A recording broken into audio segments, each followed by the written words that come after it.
GPS Audiovisual Radio, todos los miércoles a las 19 horas. El protagonista es el cine argentino. En la mirada de Julia Montesoro. Un programa con perspectiva de género que nuclea la industria cinematográfica del país.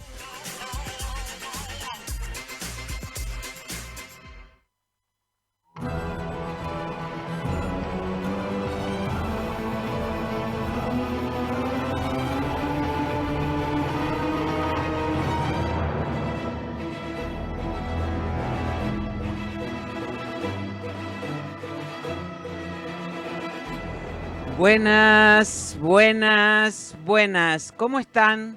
Bienvenidos a GPS Audiovisual Radio en nuestra cuarta temporada de emisión, con la producción periodística de Norberto Chap y la conducción de quien les habla, Julia Montesoro.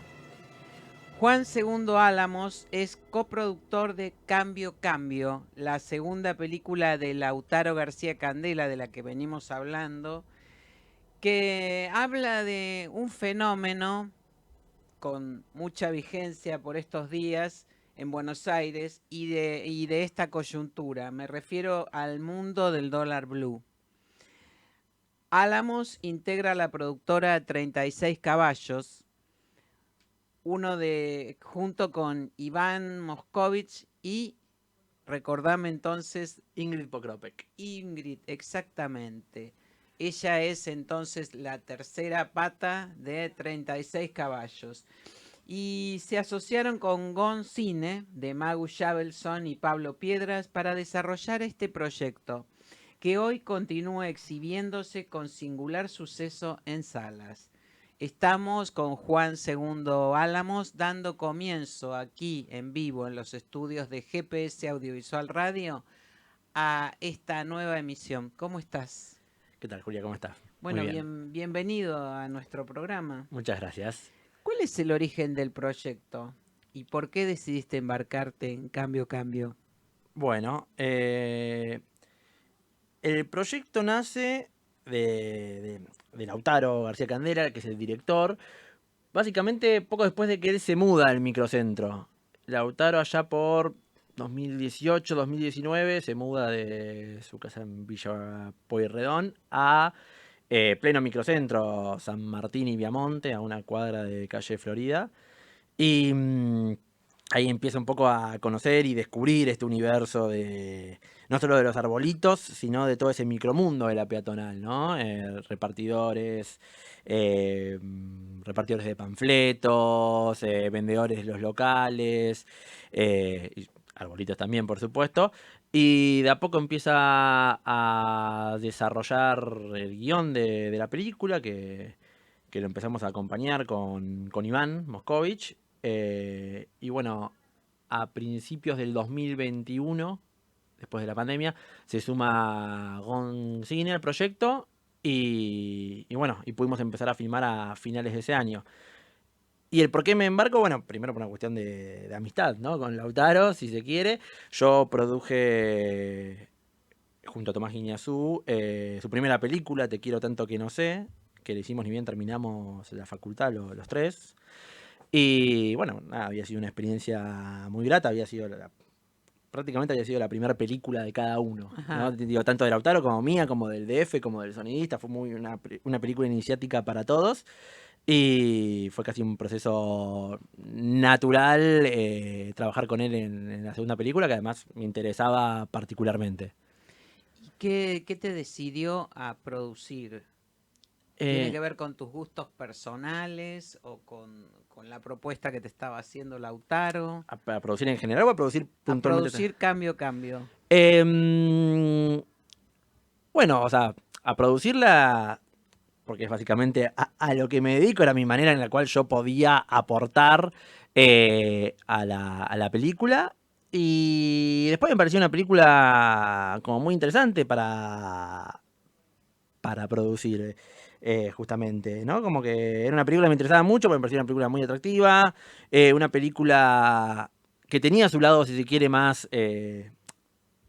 comercial, más argumental, más pochoclero, como quisiéramos llamarle, que me atraía mucho, y al mismo tiempo como búsquedas más personales de Lautaro, que me parecía que era una película, la película era un híbrido bastante particular bueno, que quería participar y quería verla terminada como sucedió, por suerte. Ajá.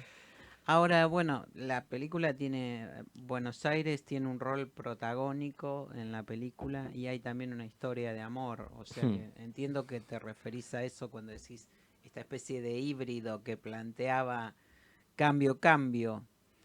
Exactamente, sí, es por un lado un thriller, ¿no? Una película de un golpe, ¿no?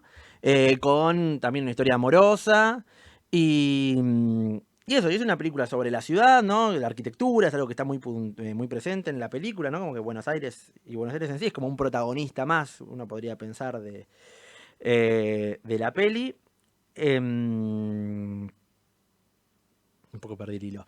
No, bueno, y hay una Pero historia de amor hay una historia, también. sí, pero me Sí. parecía interesante cómo Lautaro proponía un poco esa combinación, y ahí volví al hilo, un poco como también un retrato de una realidad, un poco de nuestra realidad social, ¿no? De nuestra realidad generacional, sobre todo, ¿no? Como, bueno, el protagonista es un poquito más joven que nosotros, pero es un personaje de nuestras mismas características que atraviesa las mismas vicisitudes que podemos atravesar nosotros, ¿no? Como esta idea de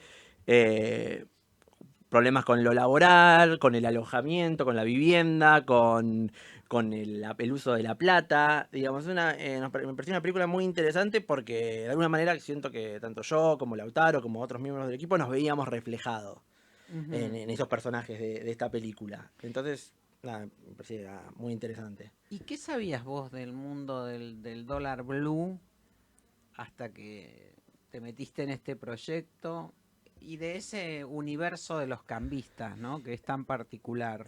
Bueno, o sea, creo que sabía lo mismo que cualquier argentino promedio, que es muchísimo, ¿no? Sobre el dólar blue, ¿no? Como las corridas cambiarias, la devaluación, que el dólar sube, que baja. Siento que es algo que todos lo tenemos bastante internalizado, mucho más que cualquier ciudadano de cualquier otro país, ¿no? Como esa relación entre la moneda y el dólar.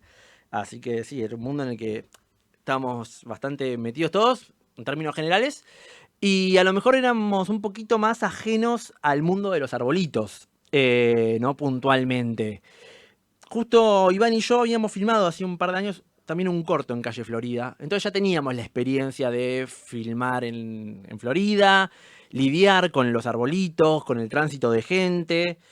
O sea que teníamos ya una primera experiencia previa. Y de hecho terminó siendo la experiencia del rodaje de Cambio Cambio bastante más ameno que aquella otra experiencia anterior, porque estuvo la pandemia en el medio.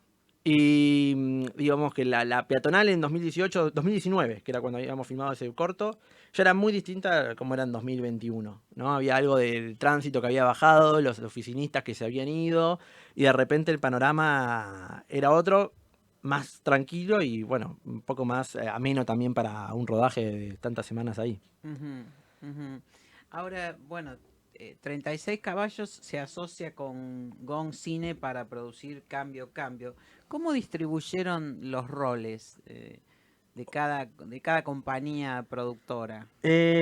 Bien, Me refiero al sí, aporte, ¿no? no, por supuesto, De por supuesto, cada... por supuesto. Gong Cine participó, por un lado, sobre todo colaboró con lo que tiene que ver con la financiación del proyecto, y después, sobre todo, con una especie de acompañamiento en los procesos de escritura, de reescritura, de guión, de montaje. Y desde 36 caballos tuvimos a lo mejor más una participación un poquito más global y también, pero también más puntual, ¿no? Como, eh, obviamente arrancamos con el proyecto antes y participamos en lo que tiene que ver con este diseño de producción, ¿no? En la elaboración del el esquema que decidimos hacer para llevar a cabo la película, y después acompañamos sobre todo con lo que tiene que ver con todo el proceso de rodaje y después de reescritura de la película. La película se filmó en dos Ajá. etapas, la primera en agosto y septiembre de 2021, la segunda en febrero de 2022, y en el medio hubo un proceso de reescritura y de repensar la película muy importante, que era lo que estaba pautado desde el principio, ¿no? En la primera mitad se filmó la primera mitad de la película, filmado en orden Ajá. cronológico, Y en 2022 filmamos la segunda mitad cronológica de la película. Y en el medio hubo un proceso de reescritura, de remontaje de lo primero, que fue muy importante y de hecho cambió bastante el guión de la segunda mitad de la película entre lo que habíamos escrito antes de rodaje y lo que llegó a la segunda etapa de rodaje. Y en ese proceso con Iván estuvimos también muy, muy metidos. Entiendo que, bueno, ahí también, porque es un poco el espíritu de 36, hubo un trabajo muy intenso con el director, ¿no? Con Lautaro García Candela. Sí, desde ya En bastante. cuanto a compartir decisiones. Totalmente. Sí, yo prácticamente casi que a ver, su casa, o sea, decía al principio, él se mudó a Viamonte y San Martín, a una cuadra de Florida. De hecho, su casa es la casa de los protagonistas de la película. Ajá. Y yo prácticamente un par de meses antes del rodaje, casi que me mudé a su casa, o sea, iba todos los días y era como nuestra base. Y de ahí pensábamos todo, ¿no? Como desde el scouting y la búsqueda de locaciones, que eso incidía, ¿no? En las locaciones que iban apareciendo, incidían también en la reescritura del guión, el proceso de casting de los actores, eh, y la reescritura per se, como que era un proceso que hicimos muy, muy de la mano durante, sí, diría un par de meses antes del comienzo de la película, durante el rodaje y durante ese lapso con la segunda etapa también, como que prácticamente fue un trabajo muy en conjunto. Ujú. Cambio, bueno, hizo un recorrido por festivales, ahora está en salas, también en el interior del país, no solo aquí en Buenos Aires. En todo este camino de producirla, pensarla, diseñarla, estrenarla, y ahora que la ven con público, ¿qué descubriste sobre la película que no habías advertido antes? ¿Qué descubrí? Creo que la mayor, no sé si sorpresa, pero la mayor satisfacción un poco a la hora de ver la reacción del público y sobre todo los comentarios, las respuestas del público. Nosotros estamos haciendo, después de cada función en Malva y Cacodelfia, preguntas y respuestas y una charla con el público, lo que me parece que está buenísimo, ¿no? Esa instancia de encuentro post proyección. Lo que más... No sé, sí, lo que más me ha llamado la atención es la insistencia del público con esa noción de realidad que encuentran en la película. Como ya nos ha pasado de que entre el público hay un ex arbolito, un ex repartidor de delivery que trabajaba en el microcentro, etcétera, y todos muy sorprendidos y haciendo hincapié en eso, como en el realismo, entre comillas, que encuentran en la película y cómo eso, ese mundo que la película muestra, el mundo que realmente ellos vivieron y cómo se sienten identificados con, no solo con los personajes, sino con sobre todo el mundo y el espacio que la película muestra, ¿no? De Calle Florida, el microcentro. Siento Ajá. que eso es sí, no sé si la mayor sorpresa, pero sí la mayor, como La una de las mayores vero- gratitudes que encuentro y una de las cosas que más me gusta escuchar del la público. verosimilitud de Exactamente. Cambio. Juan Segundo Álamos es uno de los productores de Cambio, la película de Lautaro García Candela, protagonizada por Ignacio Quesada, Camila Peralta y Valeria Santa. Planazo para el fin de semana. Viernes a las 20 horas en el cine en la sala del Malva. Y sábado a las 21:30 en Cinearte Cacodelfia. Lautaro, bueno, muchísimas gracias por esta película. La recomendamos muy fuertemente. La van a pasar bien. Gracias por acompañarnos y bueno, felicitaciones por este cambio. No, muchas gracias por la invitación y bueno, espero verlos en salas. Seguimos en GPS Audiovisual Radio. El valor del dólar es de 152 pesos para la compra y 160 para la venta. No hay un ministro de Economía en la Argentina. El gobierno minimiza totalmente Somos el tema del uno dólar. de los países más riesgosos del mundo. Con una inflación del 7%, ¿qué vas a hacer? ¿Comprar dólares? 100, ¿no? 150. ¿150? Hola, Dani, ¿quieren cambiar reales acá en... ¿No compras? El mejor. Así que te interesa ser cambista. Irías a comisión, así que todo depende de vos. Casa de cambio, ¿quiere comprar dólares? Aproveche porque va a seguir subiendo. ¿Te la vas a bancar? Cambio, una película de Lautaro García Candela. Estreno jueves 16 de noviembre.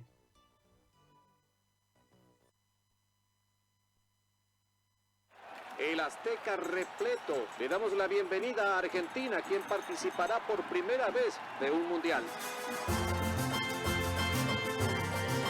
Siempre procuraron contar la historia del fútbol masculino y al fútbol femenino lo soslayaron y lo ignoraron. No me voy a morir sin conocer al menos una jugadora que me cuente la historia de ese mundial. Fuimos de cara dura, como quien dice, ¿viste? No les comentaba a mi mamá ni a mis hermanos en ese momento. Se enteraron cuando estaba en México, que estaba jugando al fútbol y en la selección. Allá llegamos a jugar sin camisetas, sin botines, sin nada. La camiseta que tenían nosotros la lavaba y se achicaba. Eran camisetas berretas. Es algo que no me voy a olvidar nunca en mi vida. No lo voy a creer lo que le había hecho 4 goles a Inglaterra. México 71, una película documental de Carolina Gil Solari y Carolina M. Fernández. Desde el 14 de diciembre en salas de Buenos Aires y desde el jueves 21 en Córdoba. México 71, una producción de Salamanca Cine.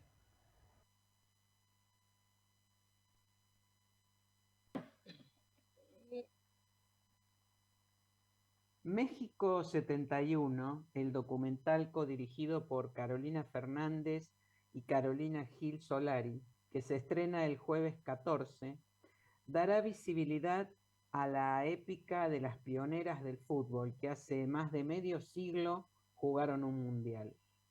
Entre las protagonistas se encuentra Luqui Sandoval, ex arquera de equipos como All Boys, River, Boca y San Lorenzo.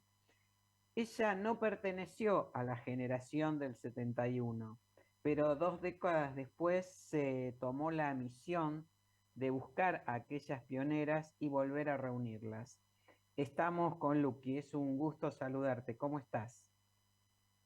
Hola, un gusto a la audiencia y qué lindo que nos den espacio para contar un poco de la historia del fútbol femenino y de México 71, la película que va a llenar el alma, va a hacer reír, llorar y emocionar. Sí, exactamente, sí, ya tuve oportunidad de verla y es realmente muy, muy buena. Bueno, tu historia... A mí no me dejaron las directoras todavía, pero sé que es así. Oh, entonces no dije nada. No, está bien, hasta ahí sé. Tu historia con las pioneras comenzó el día que viste un cuadrito con un equipo de fútbol femenino. ¿Qué había pasado ese día, en ese momento? Ese día, con 18 años, iba a fichar en la Asociación Argentina de Fútbol Femenino, que eso era 2 años antes de que empiece el torneo oficial AFA. Nosotras, las mujeres, teníamos nuestra propia asociación y iba a fichar para jugar para All Boys. Y culo inquieto como soy, casi tiro un cuadrito que estaba en la pared, y cuando miro para sostener el cuadrito decía Selección Argentina, Mundial México 1971. Entonces, siempre digo que a mí eso me impactó muchísimo, porque cuando yo llego a All Boys era como llegar a un parque de diversión. No podía creer que veía tantas mujeres que jugaban tan bien al fútbol, que yo no les llegaba ni a la tierra de los botines, ¿eh? Y entonces a mí me impactó mucho que un año después de que yo nací, que de yo naciera, se hubiese jugado un mundial en México, que una selección argentina estuviese representándonos. Cuando yo pensaba, antes de llegar a All Boys, pensaba que yo era la crack, era la Maradona, que jugaba, la única mujer que jugaba al fútbol en los potreros de mi pueblo, allá en Saladas Corrientes. Y resulta que cuando yo nací ya hacía mucho que venían jugando, y cuando estaba aprendiendo a caminar había una selección jugando un mundial. Eso a mí me atravesó el alma. Por eso después jugué 27 años ¿cómo es? Federada o profesional, como la quiera llamar, Sí. Pensándolas, siempre miraba hacia los costados y decía, ¿estará alguna de ellas mirándome? O sea, mirando, era como esa, querer conocerla, ¿me entendés? Sí, sí. ¿Y cómo fue entonces que se te ocurrió rescatar la historia? O sea, que pusiste en marcha el proyecto de rescatar la historia de las pioneras del fútbol. Y justamente porque jugué 27 años y cuando me retiré dije es el momento, porque yo nunca las olvidé, desde mis 18 años hasta mis casi 47, cuando me retiro, yo jamás las olvidé, jamás olvidé ese cuadrito. Y era, yo tengo que conocer a una, aunque sea que me cuente lo que fue vivir un mundial cuando yo estaba aprendiendo a caminar. Así que empecé a ir para atrás, hablando con Mara Ramos, que fue compañera mía en Independiente. Digo, mirá, ¿te acordás que yo siempre jodía con esto? Bueno, yo quiero empezar a ir para atrás, a conseguir teléfono de jugadoras 10 años más grandes que nosotras. Ellas a su vez van a tener teléfono de jugadoras 10 años más que ellas, e ir para atrás. Hice un trabajo junto con, debo decir, con Mara Ramos me ayudó un montón, Mónica Maciel y Gladys Verón, que fuimos las 4 iniciales, haciendo esta locura. Enseguida, en el camino fui encontrando generacionales mías y generacionales de ellas, que no habían jugado ese mundial, pero habían sido subgeneracionales, eran colegas que jugaban los torneos de esa época. Entonces, así fuimos encontramos a Norma Saralegui, que fue compañera de un par de ellas en la academia. Entonces ahí llegábamos a Betty García, a Marta Soler, a Eva Lembesi, y así empezamos hasta que dimos con todo.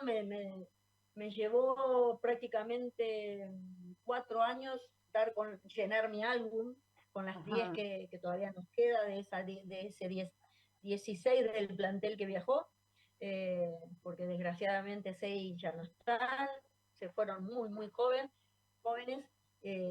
pero las 10 que están, me llevó 4 años llenar el álbum. Bueno, ¿y cómo? Fue maravilloso. O sea, todo un trabajo de investigación hiciste, investigación de campo, que se llama. Ahora, ¿cómo te vinculaste al proyecto del documental México 71? Porque esa es otra historia. Claro. Lo que pasa es que una de las directoras, Caro Gil Solari, aparte es una mujer ligada, una joven, muy joven, porque es muy joven, una niña ligada a la dirigencia del fútbol femenino en Vélez, y ella siempre cuenta que, eso yo no lo sabía, porque obviamente cada vez que yo daba una charla o algo, había muchas chicas que o estudiaban periodismo, o eran estudiantes de cine.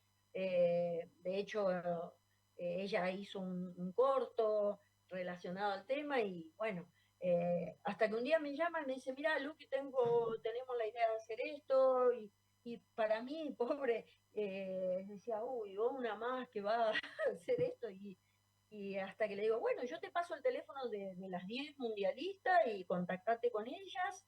Obviamente, ahí ya queda en ellas si quiere o no. Y bueno, después me volvieron a llamar y me dijeron, Luqui, pero vos también tenés que ser parte de esto por tu trabajo.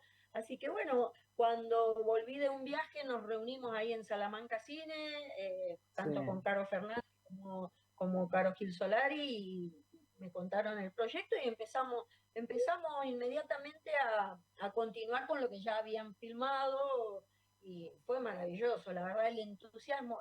Debo de decir que el entusiasmo, el amor, la dedicación y el compromiso, y yo las sentía sentían lo mismo que yo sentía para con mis próceres. Yo soy futbolista y ellas no, ellas vienen del cine, o bueno, en el caso de Caro es delegada de Vélez, pero digo, yo soy la que estoy dentro, pero yo las sentía que a ellas, que tan involucrada como yo, y tan apasionada por conocer la historia, y tan comprometida, que me abracé y me puse a la par de ellas, porque digo, wow, qué lindo, con qué amor, con qué respeto, con qué pasión lo están armando, lo están contando. Claro, y además, bueno, rescatando este episodio, esta gesta del fútbol femenino, que prácticamente, de la que prácticamente no se sabía nada, por lo menos no. Hasta donde yo sé, no había mucha información sobre esto. ¿Y cuál fue tu aporte? No había nada, no había nada, y yo creo que nada, yo no podía irme al otro mundo sin que esta historia se conozca, porque todo se crece desde la raíz, nuestra historia familiar, nuestra historia de deporte, nuestra historia laboral, lo que fuere. Y mi deporte era como, estábamos creciendo del tronco para arriba, ¿me entendés? Y yo digo, ¿y nuestra raíz? Tenemos una selección que jugó un mundial.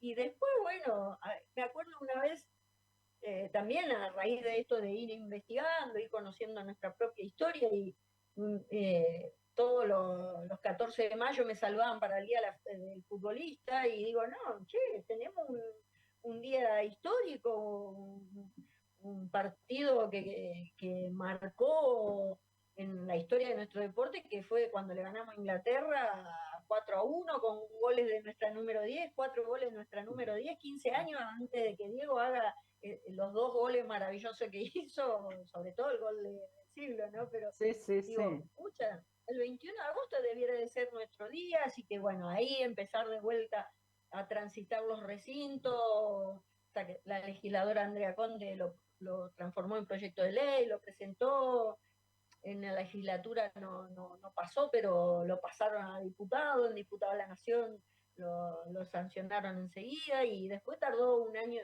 tuvimos que esperar que pase la pandemia, y a fin del año 2020 salió como ley nacional, así que tenemos una ley nacional, 21 de agosto, Día de la Futbolista, todo a raíz de lo que fue reconstruir la historia de nuestro deporte. Fantástico, un trabajo descomunal y muy bueno. Y bueno, ¿cuál fue tu aporte en el documental? ¿Qué testimonio aparece en la película? Bueno, ya lo habrás visto, pero mi testimonio, no sé cómo quedó la película, pero obviamente todo lo que las directoras pedían o necesitaban de mí lo tenían, obviamente, o testimonio, o elementos históricos, lo que fuera. Hubo una muestra con los elementos históricos donde participaron niños, adultos, y el entusiasmo de esos niños por saber de la historia, así que a mí también eso me apasionó. El aporte fue estar y estar a disposición de lo que las directoras requerían de mí. Así que no sé cómo quedó terminado. Yo sé lo que hice, pero no sé cómo quedó terminada la película. Pero bueno, mi aporte fue todo lo que fui investigando, los nombres propios, las revistas, los diarios, los elementos. Junto con Pelusa Ponce creo que hemos aportado muchos elementos históricos, ¿no?, de ese mundial. Bueno, un trabajo, felicitaciones por este trabajo, y supongo que ahora desde el jueves 14 verás la película, entonces por primera vez en pantalla grande. Exactamente. Por ahora estoy viendo los trailers que sube Salamanca Cine, que bueno, creo que es un tráiler medio mezquino para conmigo, porque pero está bueno, está bueno, y lo emocionante de esto es que mi hermana, que nunca tiene tiempo para ni siquiera un domingo libre, ella vive en La Rioja y consiguió, viene en avión ese día y se vuelve al otro día con tal de estar ese día para ver la película, así que imagínate, va a ser compartir con la familia y los amigos más allegados. Claro, bueno, y el agradecimiento además por rescatar esta historia de mujeres y sobre las mujeres, que por muchas razones somos invisibilizadas en muchos campos, y bueno, este es un caso impresionante, ¿no? El de México 71. Lucila... Vos sabés que yo sí. Perdón. No, vos sabés que yo siempre le digo a mis colegas de otros deportes, digo colegas porque me considero deportista, y digo, chicas, el rescatar la historia de nuestro deporte está en nosotras también. Claro. Amamos tanto lo que hacemos, podemos, no es tan difícil, yo no necesité plata para hacerlo, sí tiempo, dedicación, pasión por mi deporte, y desde ahí empezó a crecer con más fuerza, porque desde la historia empujando el presente para proyectar al futuro, creo que todos los deportes van a crecer mucho más. Así será seguramente. Lucila Luqui Sandoval, protagonista de México 71, el documental de Carolina Fernández y Carolina Gil Solari. que se va a ver en salas a partir del jueves 14. Ahorita, en poquitos días. Muchísimas gracias por acompañarnos. Te mando un abrazo. Muchísimas gracias y te olvidaste de decir que jugué en Independiente, mi club. Ah, bueno, perdón. No, eso es el productor, no me pasó esa información. Un beso, gracias. Hasta pronto, muchas gracias. Hasta...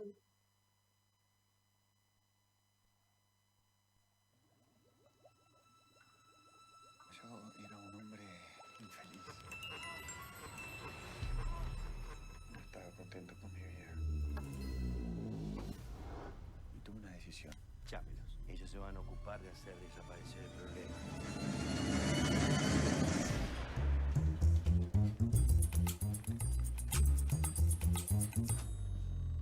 ¿Cómo describirían su relación de pareja?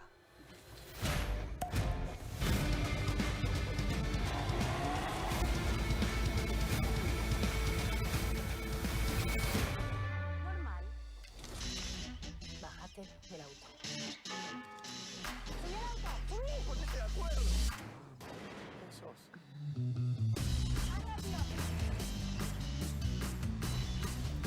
Yo no era así antes de que vos me conocieras. Yo era un hombre... ¿Vamos a respirar? Me conociste en un momento muy raro de mi vida.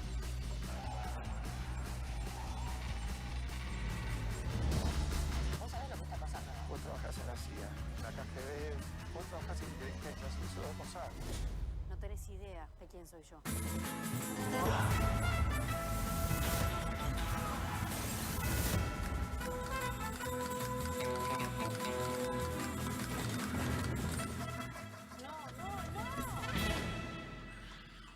Cómo me gusta el desayuno. El duelo, comedia protagonizada por Joaquín Furriel y Eugenia China Suárez, con dirección de Augusto Tejada, continúa exhibiéndose en salas de cine. Próximamente en Star Plus. El duelo es una producción de Burke.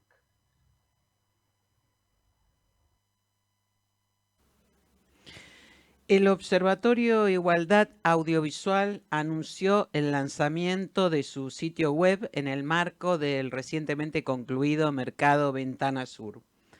Conformado por Sabrina Farshi, Celina Font, Rocío Gort y Georgina Stico, el observatorio realiza informes en las películas de las películas de ficción más vistas para hacer un análisis comparativo de la participación por género. Estamos con Sabrina Farshi compartiendo esta gran novedad, muy buena por cierto. Bienvenida Sabrina, ¿cómo estás? ¿Qué tal, Julia? Muchas gracias por el espacio, gracias. Bueno, ¿qué se presentó en Ventana Sur? Bueno, se presentó la web del observatorio, que es un estudio que venimos haciendo desde el 2017 sobre las películas más vistas, y lo que se presentó es la web que ya está disponible para que la puedan acceder cualquiera que tenga interés en ver justamente los datos comparativos tomando en cuenta la cantidad de mujeres que trabajan delante y detrás de cámara.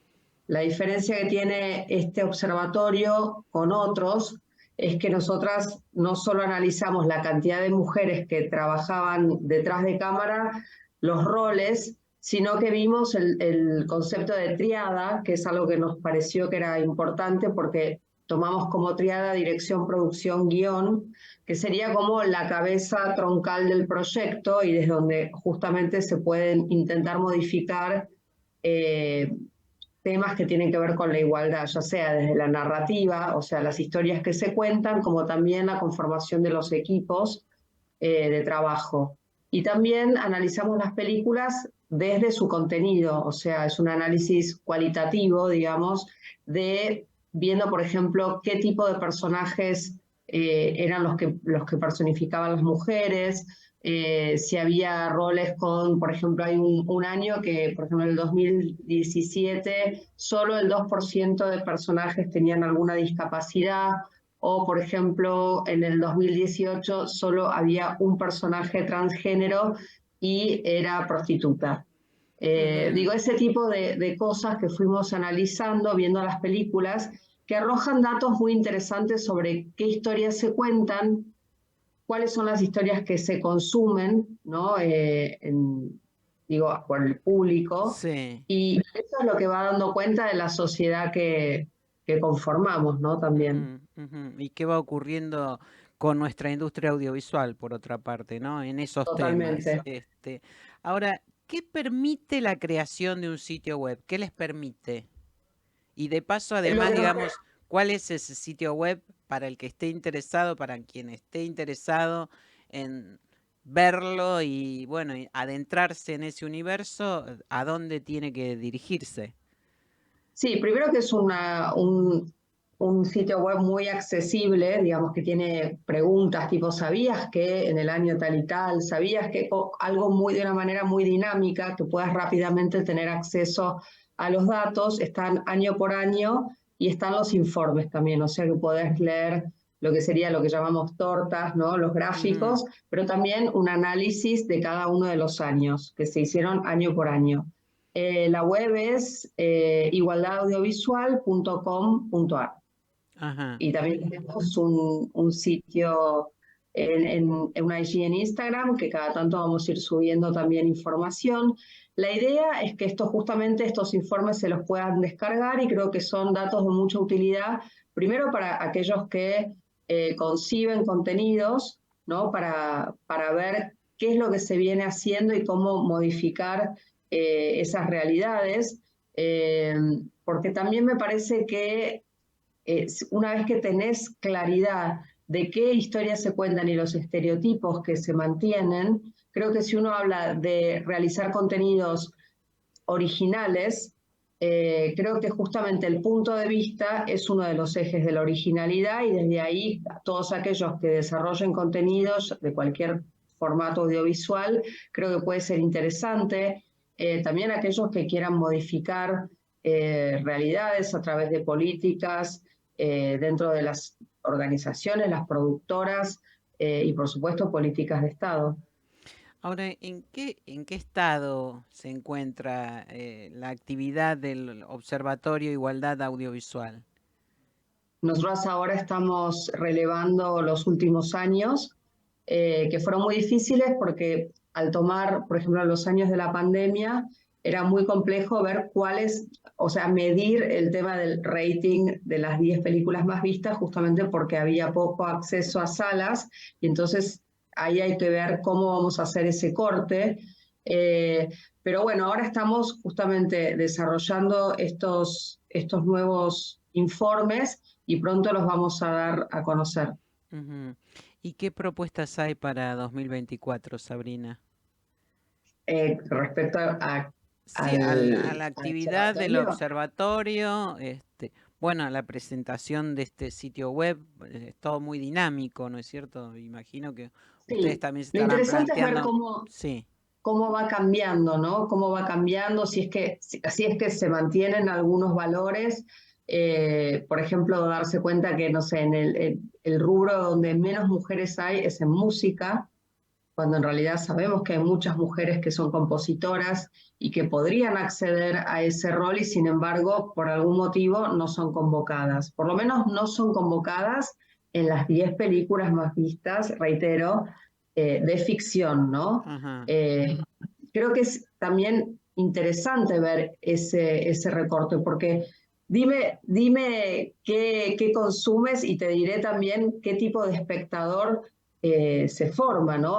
Por reiteración. Quiero decir que también es parte de nuestra responsabilidad como realizadores de contenidos, productores, etcétera, impulsar nuevas narrativas más inclusivas y que tengan que ver con la realidad que conformamos, porque sabemos perfectamente que no es que es el 1% de la población el transgénero ni la discapacidad un 2%, o sea, digo, ¿qué tan verdaderamente representan a la sociedad el audiovisual que realizamos? Entonces creo que es interesante de tomar cuenta de estos valores. Ahora, justamente al estar en contacto con estos datos, ¿qué es lo que te llama más la atención? Ya sea por por fortaleza o por debilidad, ¿no es cierto? ¿Qué observas Bueno, con más frecuencia? creo que, a ver, por ejemplo, es cierto que cuando hay mujeres productoras y directoras es donde más podemos observar la cantidad de mujeres detrás de cámara. Eso es algo que se observa. Quiere decir que cuando hay mujeres en espacios de liderazgo y de decisión, eso hace que haya más, o sea, arrastra más mujeres, ya sea por una cuestión de conciencia, sororidad, voluntad, lo que sea. Digo, eso es algo que sucede y es llamativo positivamente. Estaría bueno que suceda siempre, ¿no? No necesariamente que tiene que haber una mujer, pero bueno. También es muy llamativo esto que te decía, que hay muy pocas mujeres compositoras, lo mismo en el área de sonido, y también ver que los valores tampoco han crecido demasiado. Es como que creo que las mujeres que trabajamos en el audiovisual, nuestras películas hacen mucho ruido, o sea, pareciera que somos más y que es algo que va cambiando y mejorando, pero en realidad cuando tomas contacto con los números, te das cuenta que están prácticamente estancados y luego de la pandemia ha habido un gran retroceso. Entonces, lo bueno es que las películas pareciera que somos muchas porque resuenan más, porque tienen mucha salida afuera en festivales o aceptación del público, pero eso no se refleja realmente en los números y en las convocatorias. Vos sos directora, guionista, productora.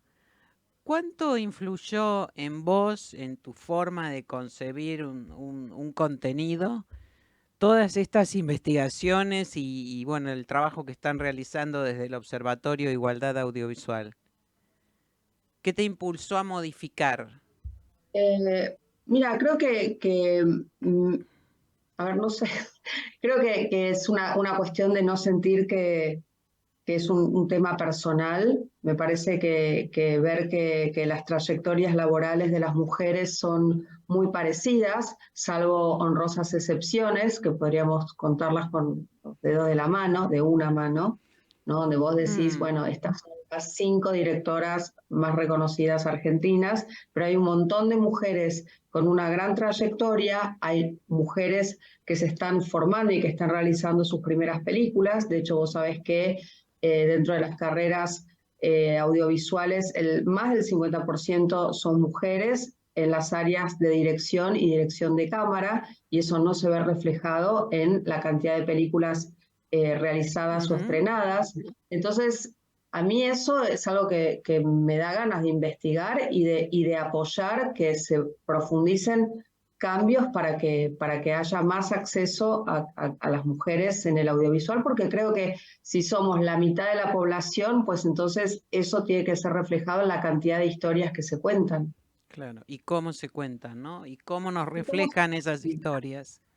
¿Y cómo se cuentan? Digo, no solo desde las áreas de dirección, sino esto que te decía, el concepto de triada, ya sea desde la producción o desde guión, que son las áreas que tienen que ver con la génesis de los proyectos y cómo son contados. De hecho, hay distintos espacios y plataformas donde ya van teniendo, o sea, van organizando este cupo. Y por ejemplo, en España hay por ley un cupo que dentro de la cantidad de ayudas haya un 30% tiene que ser para mujeres en guión y en dirección.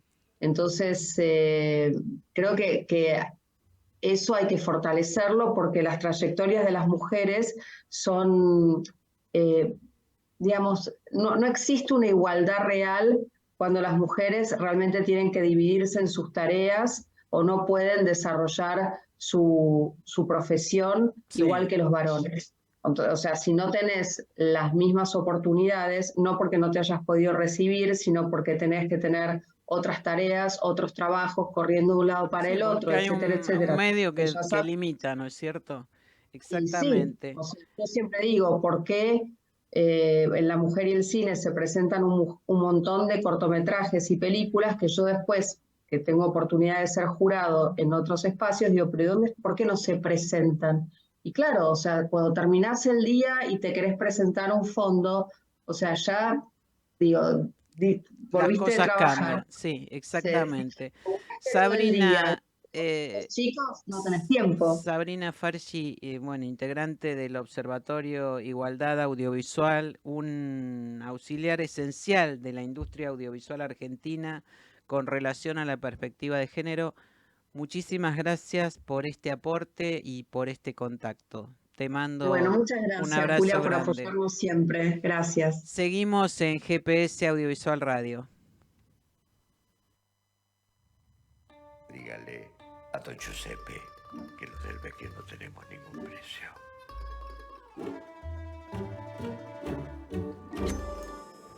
Finalmente, un día conozco a tu papá. ¿Quién es la señorita? Gina Colombo. Raro tu papá. Ah, ¿viste? No, es la sangre italiana, somos así. En el fondo es un amor. Vos respondés por ella. Mi amor, algo raro pasa. Te voy a arrancar los ojos como dos aceitunas. Espero que los muchachos no se pongan tanto. No es lo que vos pensás. Estaban actuando que torturaban a un hombre, Miguel. Bueno, sí, es lo que vos pensás, pero déjame que te explique. No me expliques nada.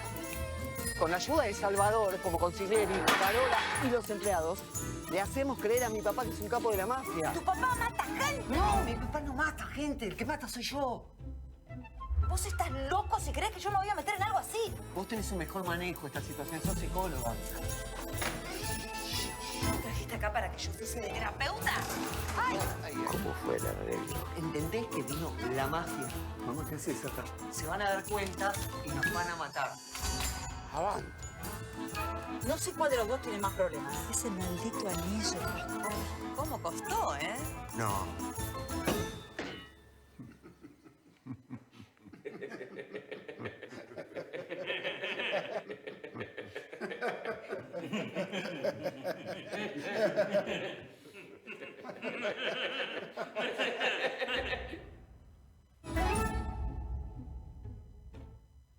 Oliva, la comedia de enredos con dirección de Luciano Leirado y protagonizada por Juan Leirado y Andrea Frigerio, ya se encuentra en Star Plus. Oliva es una producción de Burke.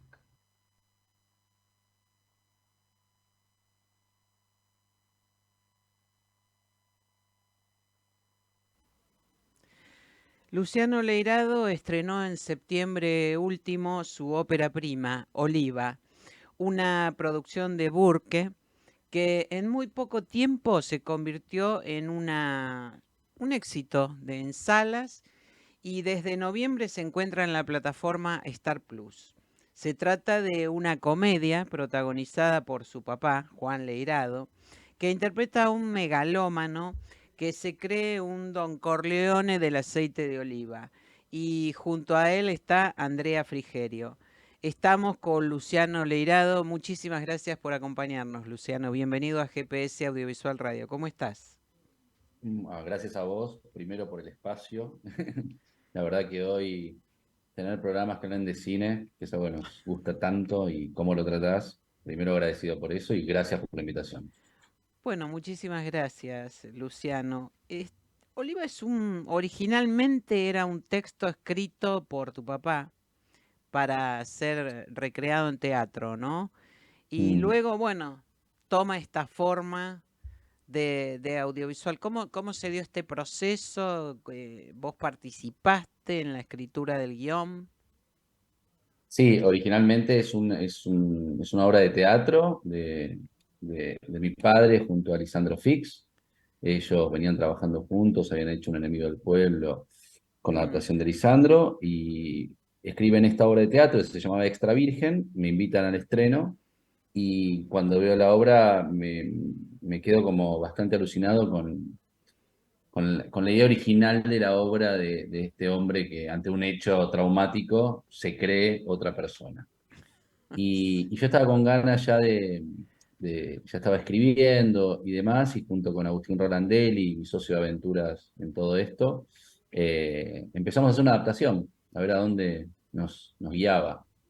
Y terminamos con un guión que disfrutamos muchísimo, empezó a tener una vida propia Oliva, se fue despegando un poco de la narrativa del teatro, la dramaturgia, para convertir en un lenguaje más cinematográfico, digamos. Y empezamos a hacer esa aventura del guión hasta que, bueno, se tomó la decisión de filmar. Y se filmó, y ese fue el resultado. Y se filmó. ¿Y cómo fue la experiencia de ver tu obra en pantalla grande? Alucinante, alucinante. Me modificó en muchísimos aspectos.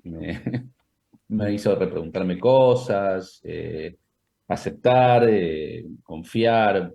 Fue muy impactante. Primero porque además hizo un camino muy extraño. Empezó a hacer una película que iba a ir directo a plataforma. Y la película es de Star Plus. Y la idea era ir directo a plataforma y nos pidieron en un momento un tráiler de venta para un mercado que había. Con Agustín montamos ese tráiler y gustó y decidieron ir a salas. Y ya eso fue como una noticia alucinante. Yo ya estaba averiguando cómo hacer para verla en una pantalla grande. Así que fuimos a salas, tuvo una premiera alucinante, estuvo muy bien recibida. Es una peli que hizo un recorrido muy, muy bueno. Sí. Y que después entró en plataforma y también tuvo las primeras 2 semanas, estuvo primera. Así que muy contento, muy feliz, muy feliz. Y que, bueno, justamente cuando pudiste verla en pantalla grande, recién hablabas de que te significó muchos descubrimientos hacer la Sí. película, ¿no? ¿Y qué pasó cuando la viste en pantalla grande? ¿Qué advertiste que quizás no habías percibido durante el rodaje?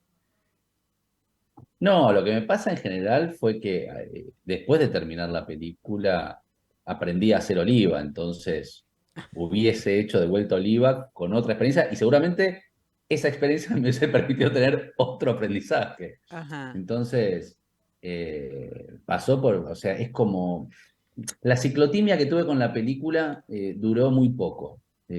Nos llevamos muy bien al comienzo, después nos peleamos un poco y al final nos amamos. Y yo creo que desde unos meses antes del estreno ya estábamos totalmente enamorados y hoy es una película que...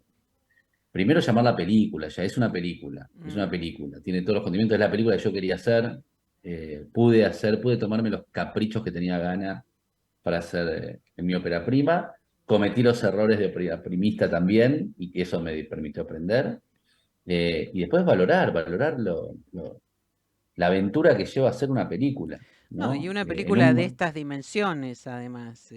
Una película, a ver, indudablemente fui a un lugar que yo conozco bastante y te diría que es lo que más estudié en mi vida, que es teatro, y es una película escénica, o sea, es de actores, más allá de todo lo que puede plasmar desde la imagen, que, bueno, yo venía dirigiendo publicidad y demás, entonces ahí también puede plasmar un poco eso, pero quería jugar con lo teatral que brindaba el guión, la idea, y me encantó laburar con esos actores. Fueron actores y actrices muy generosos y generosas, y eso a mí me nutría cada día que iba al rodaje. ¿Y cómo fue el trabajo con la productora Burke? ¿Qué líneas de Muy acción bien. decidieron seguir? Y a ver, desde el primer momento en que confían en uno como ópera primista, ya eso está buenísimo. Ya es un agradecimiento in eternum. Laburamos muy bien, en Uruguay se filmó íntegramente en Uruguay, en sociedad, digamos, con la productora Films allá, entonces justo con Burke y con la productora fuimos trabajando codo a codo, y la verdad fueron muy compañeros, confiaron muchísimo, muchísimo. Hay veces que hasta dudaba de su confianza. Pero la verdad me dejaron hacer todo lo que tenía ganas. No me enloquecieron en absoluto. Era como... No, digo, vos No, pensabas, estos tipos Ah, enloquecieron. sí. No, a ver.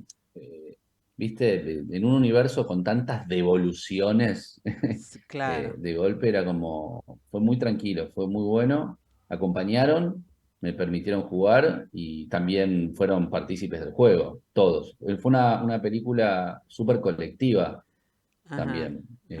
A mí me gusta mucho laburar colectivamente. Siempre en las reuniones generalmente tengo pre-rodajes, trato de transmitir esto de yo no soy vestuarista, yo no soy director de fotografía, yo no soy sonidista, o sea, esto es un equipo. Yo puedo tener claro cuál es la película que tengo ganas de hacer, pero los que saben y tienen herramientas fundamentales son ellos, y ellas partes del equipo. Entonces hay algo que como capitán de barco uno dice, bueno, vamos para allá, pero son fundamentales todos, entonces y todas. Entonces ahí es donde me descanso mucho en el buen sentido en el equipo, me apoyo mucho en el equipo, escucho mucho al equipo. Y acá fue y dándoles la seguridad de que no se preocupen, que el que decide y el que toma la responsabilidad soy yo. Entonces, si nos equivocamos, me equivoco yo, que haya libertad de juego. Eso me parece importante. Ajá. Bueno, y tuviste un gran equipo, por cierto, tanto en lo artístico desde ya y en lo técnico, ¿no? Ahora, bueno, ya que tenés esta experiencia, esta primera experiencia en el debut, digamos, en el largometraje, ¿qué diferencia encontrás entre filmar para una plataforma y filmar para salas de cine? Porque vos empezaste el camino al revés, por lo que contás, y después... En todo, sí, en casi todo lo que hago empiezo al revés. Es un problema que lo hablo en terapia, pero bueno. Bueno, no vamos a abordarlo aquí porque tenemos poco tiempo. No vamos a andar, sí, es verdad.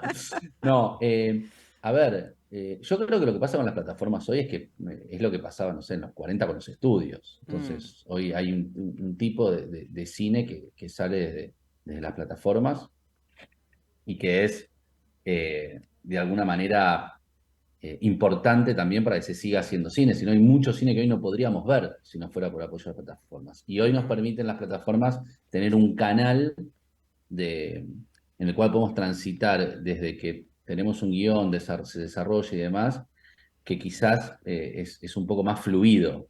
En mi caso, yo sé que hay proyectos que puedo trabajarlos y presentarlos para plataformas, y hay proyectos e ideas que son quizás un poco más delicados para ese lugar, y los elijo para un camino más clásico, por así decirlo, que quizás lleve, no sé, 4 o 5 años de quiero hacer esta película, terminar haciéndola.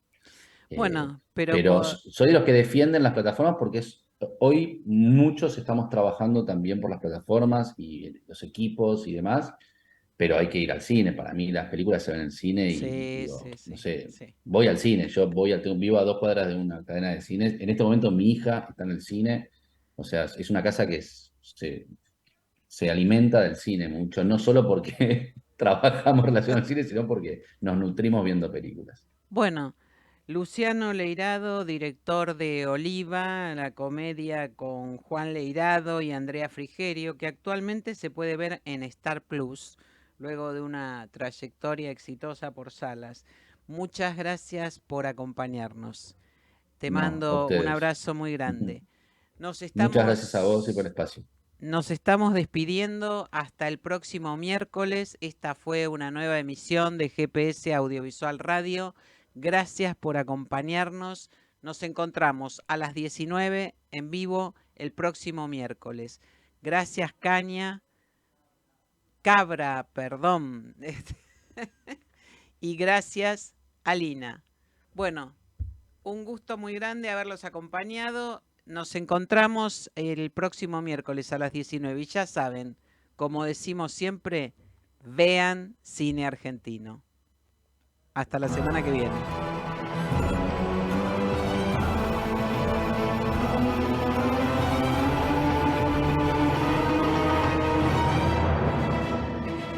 Esto fue GPS Audiovisual Radio.